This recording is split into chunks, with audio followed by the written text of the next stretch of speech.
¿Alguna vez nos hemos puesto a pensar cuál es el costo ambiental real del aparato desde el que estamos viendo esto? Bueno, hoy vamos a meternos de lleno en ese tema. Vamos a tomar dos computadoras de Apple, que son muy distintas entre sí, para explorar su huella de carbono completa, o sea, desde que nacen hasta que mueren, y así entender el impacto real de nuestra tecnología.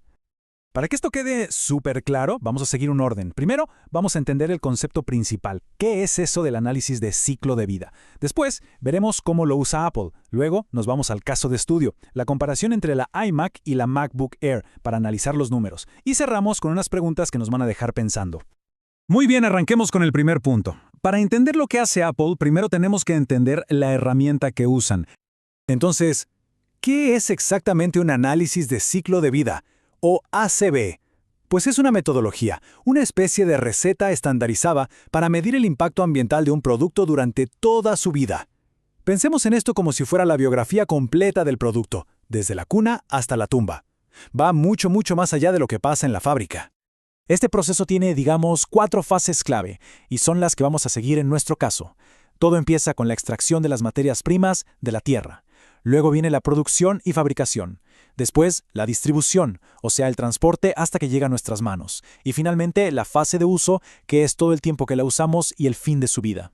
Ya con esa base teórica, ahora sí veamos cómo una de las empresas más grandes del mundo, como es Apple, pone en práctica todo este análisis. El método de Apple es bien interesante. Miden todo el ciclo, claro, pero hacen algo que es clave. Comparan sus emisiones reales con una línea base.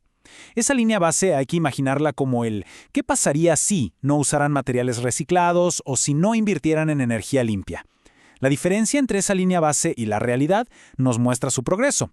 Y para medirlo usan una métrica estándar, los kilogramos de CO2 equivalente. Todo esto, por supuesto, es parte de su meta de ser carbono neutral para 2030. Y con esto llegamos al corazón de nuestro análisis, un cara a cara entre dos filosofías de producto. Por un lado, la iMac, una potente máquina de escritorio. Por el otro, la superligera y portátil MacBook Air.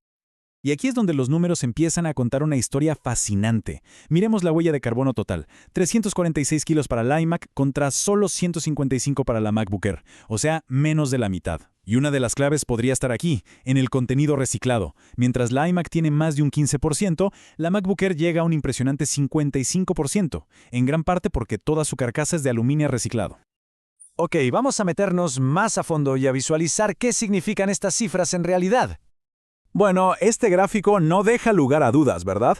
La barra de la iMac es altísima en comparación con la de la MacBook Air, confirmando el dato más fuerte, su huella de carbono es más del doble. Para ser más exactos, 2.2 veces mayor. Y la razón es pura física, en realidad. Al ser más grande, más pesada, la iMac simplemente necesita más materiales y más energía para fabricarse. Es así de simple. Pero la pregunta del millón es, ¿en qué parte de su vida se generan estas emisiones? El desglose nos va a dar la respuesta. En el caso de la iMac, es muy curioso ver que el impacto está casi dividido en dos. El 50% de las emisiones viene de su producción, pero ojo, un enorme 45% se genera durante su uso, es decir, la electricidad que consume todos los días mientras la tenemos encendida. Ahora, miren el contraste con la MacBook Air. Aquí la historia da un giro total. La producción es la gran responsable, con un 71% del impacto. ¿Y por qué? Porque es una máquina tan pero tan eficiente que la energía que gasta mientras la usamos es una parte mucho más pequeña de su huella total. Entonces, resumiendo las diferencias clave, el gran impacto de la iMac viene de lo que gasta en electricidad, por su pantallota y sus componentes más potentes. En cambio, en la MacBook Air, casi todo el impacto viene de su fabricación, un impacto que, como ya vimos, se reduce bastante gracias a la gran cantidad de material reciclado que usa, sobre todo ese aluminio 100% reciclado de la carcasa. Con todos estos datos ya sobre la mesa, es momento de pensar un poco más allá de los números. Este análisis nos deja con algunas preguntas bien importantes que vale la pena discutir. Va la primera y es sobre diseño. Vimos que la MacBook Air logra bajar sus emisiones base en más de un 45% gracias a que tiene más de 55% de contenido reciclado. Entonces la pregunta es, ¿qué desafíos de diseño o de conseguir los materiales podría tener Apple si quisiera aplicar ese mismo porcentaje tan alto a la iMac, que es mucho más grande y compleja? La segunda pregunta es sobre el uso contra la huella de carbono. Imaginemos que alguien usa los dos aparatos para las mismas tareas. ¿Basta con ver el total de CO2 para decidir cuál tiene menor impacto? ¿O hay otros factores, como cuánta energía gastan cuando están prendidas sin hacer nada, o la basura electrónica que generan, que también deberíamos considerar? Y cerramos con algo que parece una contradicción. Vimos que el reciclaje al final de la vida del producto es menos del 1% de las emisiones totales.